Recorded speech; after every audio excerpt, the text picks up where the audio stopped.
Wilmington has issued a severe thunderstorm warning for East Central Warren County, Clinton County, until 5:15 p.m. At 4:41 p.m., a severe thunderstorm was located 7 miles west of Wilmington, moving east at 25 miles an hour. Hazard, 60 miles an hour wind gusts. Source, radar indicated. Impact, expects damage to trees and power lines.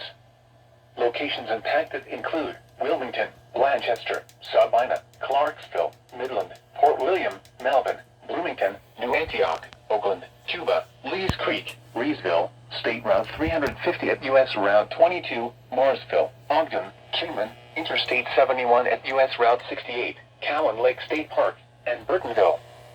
This includes I-71 in Ohio between mile markers 38 and 57.